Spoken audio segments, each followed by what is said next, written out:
Metsarahu manifest. Miks pöördub Vabaerakond avalikkuse poole manifestiga kõikide Eestimaa metsade kaitseks? Oleme teinud valitsusele korduvalt ettepanekuid muuta senist metsanduspoliitikat. Oleme kirjutanud, rääkinud, miitingutel protesteerinud. Ent metsaraie Eestis üha hoogustub. Leiame, et on viimane aeg sõlmida ühiskondlik kokkulepe tasakaalukaks metsade majandamiseks. Eesti metsad on meie ühine rikkus. Jätkates metsaraiet praeguses tempos on Eesti poole sajandi pärast kaetud valdavalt raiesmike ja võsaga. Vabaerakond on seisukohal, et Eesti metsad vajavad tasakaalustatud majandamist. Metsade raiumine peab olema vastavuses metsade samaväärse taastumisega. Nii meie elukeskkonna hoidmiseks kui tulevastele põlvkondadele metsa säilitamiseks tuleb ühiskonnas sõlmida järgmised kokkulepped.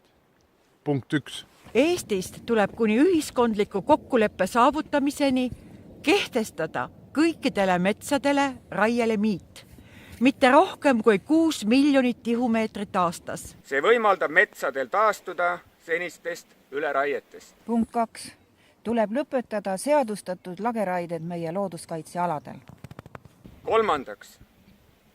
Eesti metsad ja elukeskkond ei tohi sattuda suurtööstusliku tselluloosi tootmise surve alla. Planeeritavat tselluloositehase asukohta, keskkonnamõjusid ning tootmismahte tuleb enne otsustamist põhjalikult ja kriitiliselt analüüsida.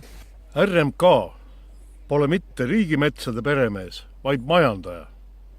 RMK puhul tuleb lahendada huvide konflikt.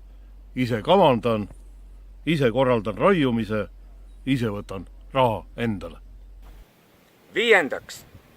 Keskkonnaministeeriumi kantsler ei tohi esindada puidutöösturite huve. Punkt 6.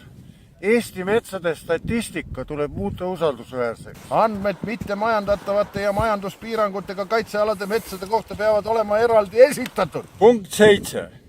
Lageraiete asemel tuleb rakendada püsimetsandust ühes selleks sobiva tehnikaga. Punkt 8. Eesti metsade majandamisel peab hakkama eelisarendama kõrge väärtusega puidu töötlemist. Punkt 9. Metsade raiet tuleb eeloleval kümnendil reguleerida nõnda, et järgmise poole sajandi jooksul ei tekiks Eestis kvaliteetpuiduga kümnendite pikkuseid lünki. Punkt 10. Metsloomade arvukuse reguleerimisel tuleb leida kompromiss jahimeeste, loodusturismi arendajate ning metsa- ja maaomanike huvide vahel.